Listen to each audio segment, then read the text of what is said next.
E para lembrar que o Humberto Martins tem um filho dele, advogado, o Eduardo Martins, que está investigado pela Lava Jato, pela Força Tarefa do Rio de Janeiro, naquele caso da FEComércio. Inclusive, nós publicamos uma série de matérias exclusivas aqui. A Cruzoé fez uma capa do Eduardo Martins. Tem a capa aí, produção? Tem ou não? Se não tiver, olha aí, ó. O fenômeno no filhotismo. Um fenômeno no filhotismo. Que é exatamente, recomendo, quem não leu a matéria, recomendo, matéria aí do Luiz Vassalo, que traz justamente todos esses detalhes e outros detalhes dessa investigação. Inclusive a investigação ela é justamente por suposta venda de influência, né, de prestígio junto ao STJ, do qual o pai dele hoje é o presidente. Então, realmente é um inquérito de bolso, um ministro abrir um negócio que ele tem interesse direto, né, usar mensagens ilegais, obtidas ilegalmente, e ainda abrir um inquérito que ele tem interesse direto, quer dizer, é um negócio que realmente é inacreditável. Quem não está gostando nada disso são, obviamente, os procuradores. Nós convidamos aqui o presidente da Associação Nacional de Procuradores, o Fábio Jorge, que já está na linha conosco, para dar a sua opinião e analisar essa abertura desse inquérito de ofício. Muito boa noite, Fábio Jorge. Boa noite, Cláudio. Boa noite a todos que acompanham a sua equipe e aqueles que nos acompanham nesse momento. É sempre um prazer falar com vocês. O que você tem a dizer desse inquérito fabuloso?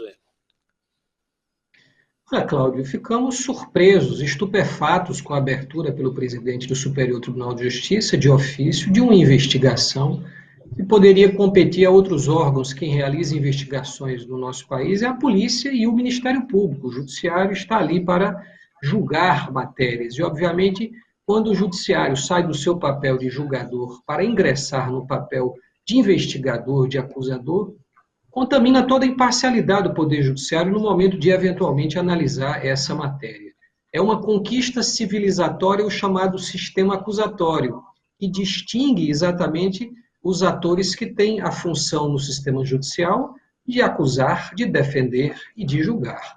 Então, essa é uma ilegalidade flagrante. Há uma segunda ilegalidade flagrante, que diz respeito à abertura de uma investigação com base em mensagens, prova ilícita, prova criminosa, hackeadores já identificados e processados na justiça. E mais, prova em relação às quais não há uma perícia que garanta a sua autenticidade, a sua fidedignidade, muito menos uma cadeia de custódia que assegure que essa prova é uma prova válida, intacta.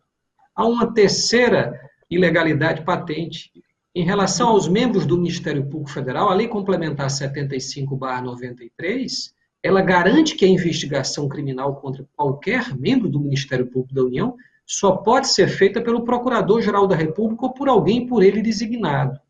Então, essa soma de ilegalidades, esse rosário de ilegalidades surpreende. É claro, nós temos que respeitar o Superior Tribunal de Justiça, o Tribunal da Cidadania e os ministros que ali compõem, mas não podemos ficar calados em criticar atos, de fato, que são manifestamente ilegais e precisam ser devidamente reparados. Seria possível... Está vazando aqui. Seria possível enquadrar esse tipo de atitude na lei de abuso de autoridade, o uso dessas provas ilícitas para a abertura de um inquérito? Você toca num ponto importantíssimo, Cláudio, porque eventualmente o Supremo Tribunal Federal pode vir a se debruçar sobre a validade dessa prova em benefício da defesa. Nós já vimos, inclusive, o próprio advogado do ex-presidente dizer que não as utilizará, o que me parece um reconhecimento dessa ilegalidade, dessa falta de autenticidade. De uma outra forma, essa matéria vai ser discutida pelo Supremo Tribunal Federal. Mas em nenhum lugar do mundo, em nenhuma democracia, em nenhum momento da história, uma prova ilegal dessa foi utilizada para investigar quem quer que seja. A lei do abuso de autoridade traz, no artigo 25, um crime específico com pena de detenção de 1 a 4 anos para aqueles que utilizam de prova reconhecidamente ilícita, é o caso, para investigar ou fiscalizar quem quer que seja. Me parece, sim, que há uma evidência aí de prática de um delito de abuso de autoridade. Quer dizer, mais uma vez, aí, a lei de abuso de autoridade é uma forma, vamos dizer assim, ela pontual, né?